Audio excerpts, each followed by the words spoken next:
Hello and welcome to CITAM ChurchOnline. My name is Reverend Dr. Phidel Baraza, and I'm so glad you're here. If this message blesses you, kindly subscribe, like, and share it with someone who needs hope today. Now, this is the second episode in our four-part reflection series titled Faith When Life Feels Unfair, Walking with God Through Disability, Caregiving, and Hidden Pain. And today we reflect on the topic Seen by God, Disability, Neurodivergence, and the Hidden Burdens Families Carry. Now, one of the deepest needs of people walking through disability, caregiving, and hidden pain is not simply to be noticed, but to be seen rightly. Not judged, not blamed, not pitied, not ignored, but seen with dignity, compassion, understanding, and love. In Genesis chapter 16, verse 13, Hagar, in her distress, encounters God and calls him the God who sees me. And that phrase is deeply powerful. The God who sees me. Not the God who overlooks me, not the God who misunderstands me, not the God who is too far away from my pain, but the God who sees me. There are many families today who need to know that God sees them. God sees the parent who wakes up tired but still shows up.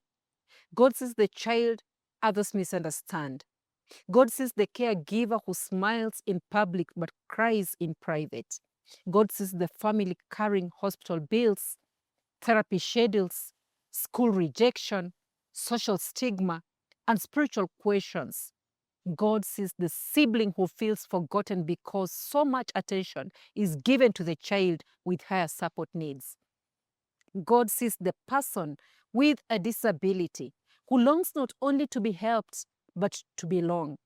One of the challenges we must address in the church is that many people have a very narrow understanding of disability. And when people hear the word disability, they often think only of what is visible. Perhaps wheelchair, a white cane, sign language, or a visible physical impairment. And these are very important realities, and the church must take them seriously. But disability is much wider than what the eye can see. There is a visible disabilities, and there are hidden disabilities. There are physical disabilities, sensory disabilities, intellectual disabilities, psychosocial disabilities, and neurodevelopmental conditions. A child may have autism, another may have cerebral palsy, another may have ADHD, another may have dyslexia, another may have epilepsy, another may have an intellectual disability, sensory processing challenges, delayed developmental milestones, or multiple conditions at the same time. And because some disabilities are not immediately visible, families may suffer twice. First, they carry the actual condition and its daily demands. But second, they carry misunderstanding from people who do not know what they are seeing. A child who is overwhelmed by sound may be labeled stubborn. A child who struggles to sit still may be labeled indisciplined. A child who cannot communicate in expected ways may be ignored.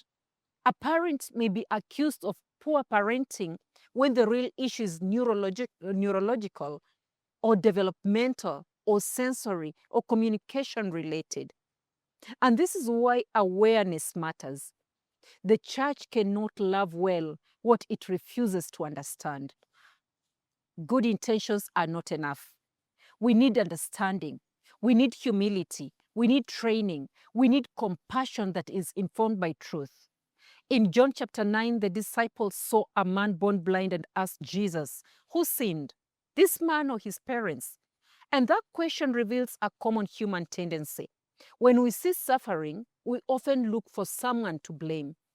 But Jesus refuses that blame-based theology. And he did not allow the man's disability to become a platform for shame. He saw the person. He restored dignity. He revealed the works of God.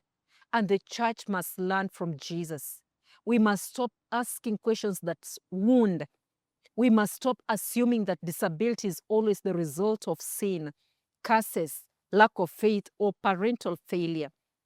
We must stop reducing people to a theological debate that ignores their humanity. A healthy Christian view of disability must begin with the image of God, the imago Dei, because every human being bears the image of God. A person's worth is not based on speech, mobility, academic performance, independence, productivity, or social acceptance. A person has dignity because they are created by God. Disability does not erase that dignity. And neurodivergence does not erase that dignity. Hidden pain does not erase that dignity. The church must therefore become a place where families can breathe, a place where children are not quickly labeled, a place where caregivers are not blamed, a place where hidden disabilities are taken seriously, a place where Sunday school teachers, ushers, pastors, small group leaders, and ministry workers are equipped to respond with wisdom and compassion. Because the church must become a place where a family can say, my child has support needs, and without fear of stigma. A place where a parent can say, my child may be overwhelmed by loud sound and be met with understanding. A place where persons with disabilities are not treated as interruptions, but as members of the body of Christ. We must remember this. Attendance is not the same as belonging. We can attend church. It does not mean we belong. A family may attend church and still feel alone. A child may sit in Sunday school and still not be meaningfully included.